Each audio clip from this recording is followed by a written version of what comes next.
Heiner, ich bin Lisa von Rockszene und ich bin jetzt hier Backstage im Kapitol in Hannover und bei mir sind gerade Tom und Jim von Jimmy Eat World. Hey, welcome back. Thanks for having us. Yeah. Yeah. It's been 19 years. It's been a long time. Yeah. How come you're back now? Oh, sorry. We just really wanted to do a gig in Hanover. For whatever reason, it just didn't work out. And you know, this time it's the time. The last time we played here, Was that Korn? Yeah. Two Yeah. shows. Remember? Yeah. Yeah, I heard rumors about that so many people showed up, like you weren't expecting that, but you made it happen for everyone anyways. Yes, this is true. There was so many people that came that we decided to add another, like a late show.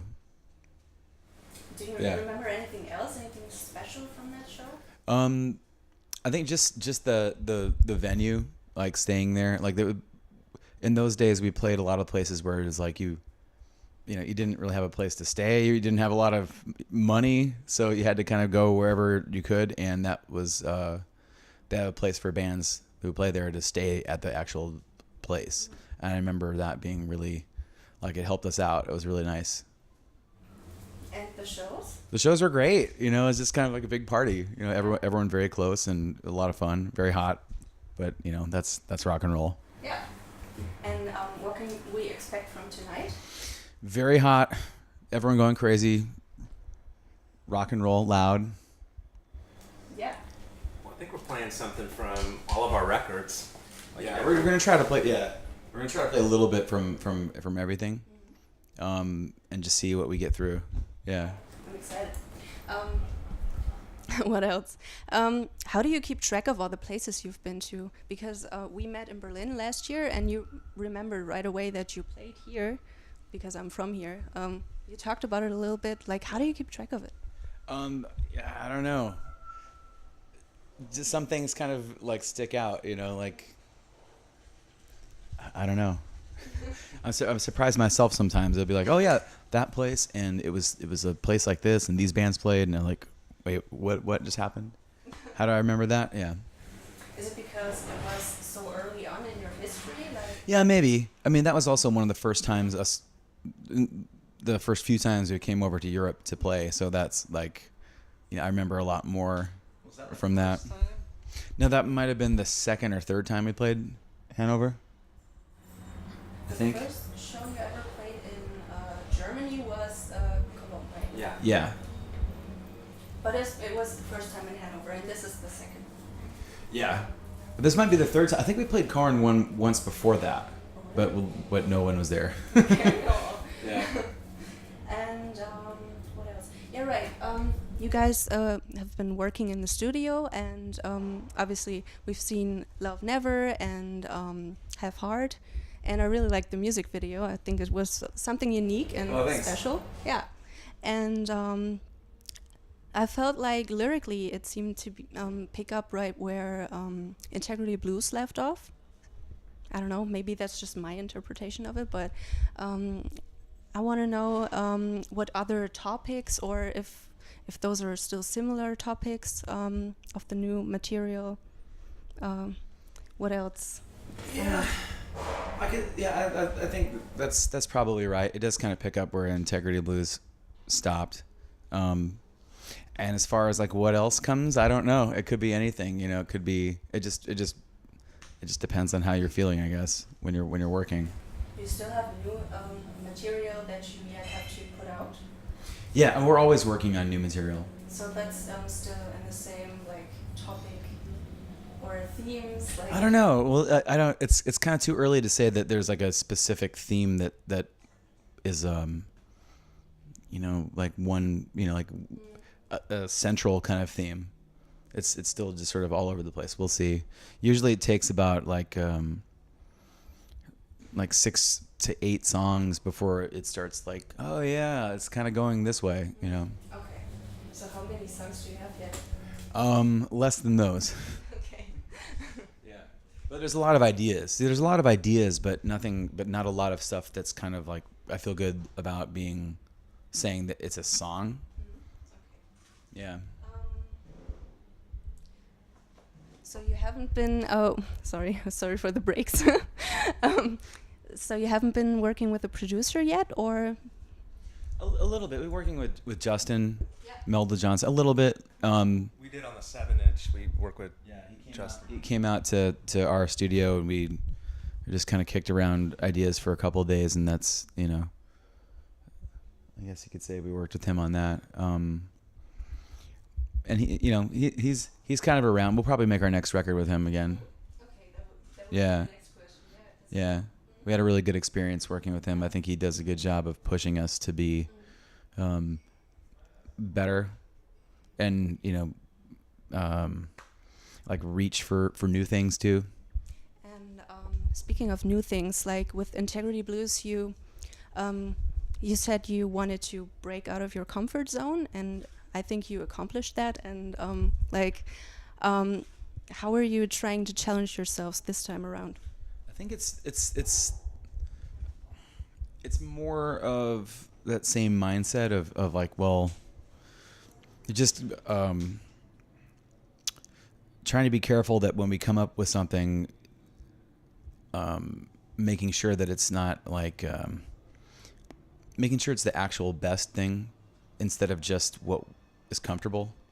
Like sometimes you'll I don't know if we talked about this in Berlin or not, but like sometimes you have a musical problem and you end up just kind of like solving that problem and ending up with a song that you like, but then maybe it could be is the answer to that problem the best answer, or is it just what you're good at? It's just like what your strengths are. So you basically have to ask yourself, is this the best, or is this just what I'm doing because I know how to do this? Am I pushing myself, in that? So that's kind of where we're at. How are you trying to push yourself? It depends idea by idea what that means. Sometimes it could be like, well, we want to have a song be, it seems like it wants to have a lot of noise in it, then, it better have a lot of noise in it. Or if something should be very, a lot of melody to it, then it needs to be like, okay, we got to think what's the absolute best way to bring out those elements, the specific elements that you want to have.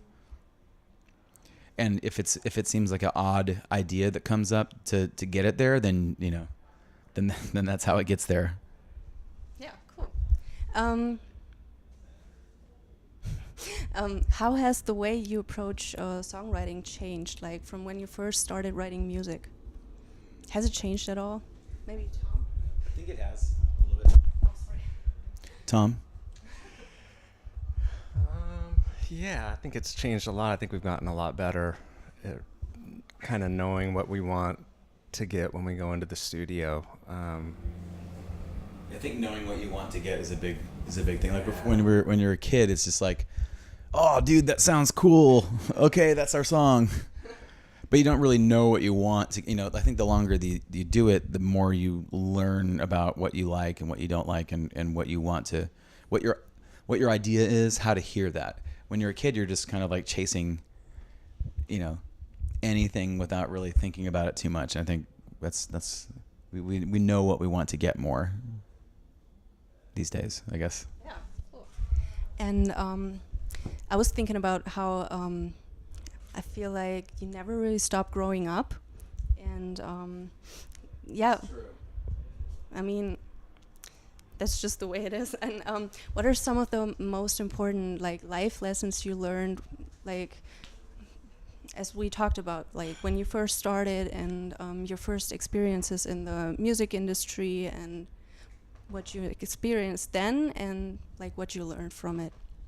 Yeah, I think that's what you said is pretty much like, I would just be saying different versions of that. You never stop growing up. That's true, and you have to Believe in what you do. Yeah. For sure, because you'll come to a point where not too many people will maybe not be into you or putting you down or whatever, but you just gotta know what direction you want to go and go for it. And how did you keep this positive mindset if people came your way and told you, well, maybe this is not what you should be doing, or? I think we've done a good job about trying to keep things just fun, and that's made it, whether people are really enjoying what we do, or maybe not so many are enjoying what we do. Is we do, and it's just keeping that in mind and having fun with it makes it a lot easier to get through the ups and downs of it all. Yeah, that's pretty much all that matters, anyways. Right. It's been like 2 years since Integrity Blues has been out, and it's had a little bit of time to sit with you or to develop a life of its own, and you've seen people's reactions. Is there a new perspective on Integrity Blues that you've come to learn through touring it? I don't know. For me, I don't think there's anything new that I've learned about it, but I other than I think that it still holds up. Like I'm still proud of it. There's sometimes you might look back on something and think like, oh, you know what? If I knew what I know now, I would have done that a little bit differently. But I don't think that's the case with Integrity Blues. I think everything so far is still like just, yeah, cool. Yeah. It's like that. Yeah, that works. I know definitely that was the best way we could have done that. Yeah.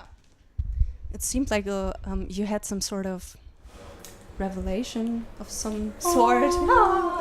Yeah. With Integrity Blues, so that's still like you're still I don't know how to say it, living off of that. Yeah. Mm-hmm. And how do you deal with if you ever like doubt yourself or lack motivation or something, or have writer's block? How do you deal with that? Or do you sometimes feel stuck, or like you have to force it? Yeah, I feel stuck all the time. But that's part of it. That's just kind of like, things aren't going to be like this effortless flow of your best. You have to have the failures to get your best.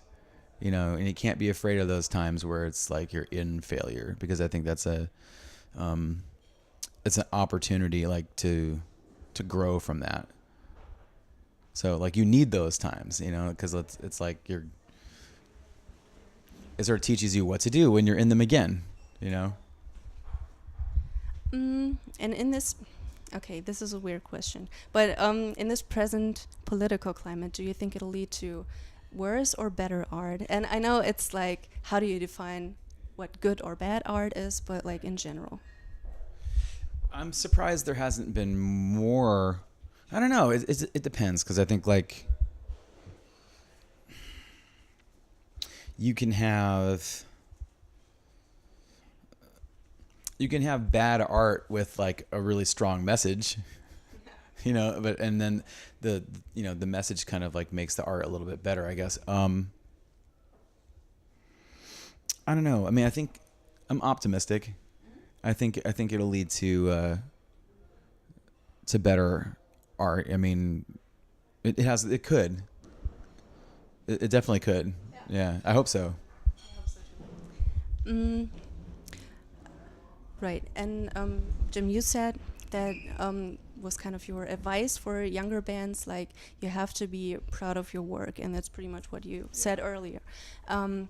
What does it take for you to be really proud of your work, for what you have created? I think if you well, like Tom said, knowing what you want to get is important, because then if you've achieved success on your own terms.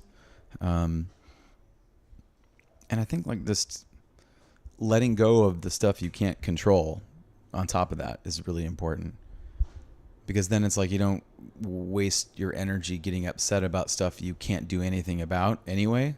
So you got to focus on what you can do, and that's just being proud of your work. That's really the only thing you can do. And you'll know, when you get to that point where it's just like, yeah, I like this. Then You'll know when you get there, for sure. Yeah.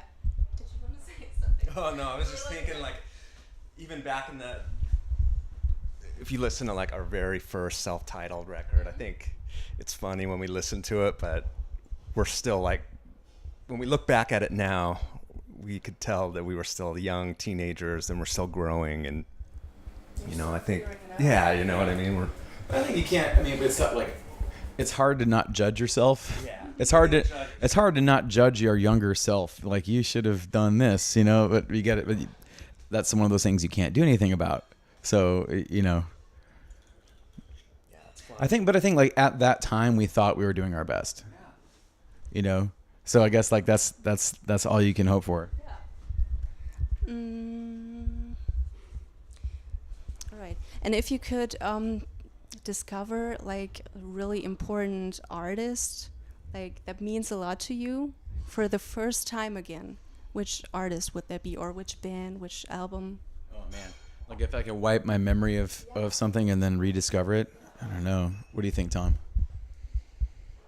I don't know. Maybe the Pixies, Doolittle. And the Pixies again. The Pixies is a good one. Or Nirvana. Yeah, that was fun discovering that. Yeah. First time. And this is also something that you said that at the show, I guess. This music is now yours, and that really stuck with me, I guess. What are some of those bands that mean a lot to you, that have become a part of your identity, that you have made your own? Yeah, I mean, I think like for as a guitar player, you know, like I think like stuff like Drive Like Jehu, or Rocket from the Crypt, and things like that. Okay, cool. And lastly, what new music are you excited about? Oh man, who's somebody new that you like, Tom? You have anyone new that? Really that new, but the new Ty Segall record's good, but he's been out for a while. But I guess I don't know. Cloud Nothings might be like a. They're awesome. Yeah, for me. It's the song called Part of Me. I really like Yeah, that's a that good one. Yeah, I like that one. Yeah, it's from an older album, but Yeah. yeah. Okay, cool. And that's everything I have for today, I guess. Thank you for your time. Thanks Yeah. for talking to me. Thanks for having us on. Ja, cool. Okay, das war's auch jetzt schon wieder von uns. Ich hoffe, ein paar von euch waren auch heute bei der Show, und bis zum nächsten Mal.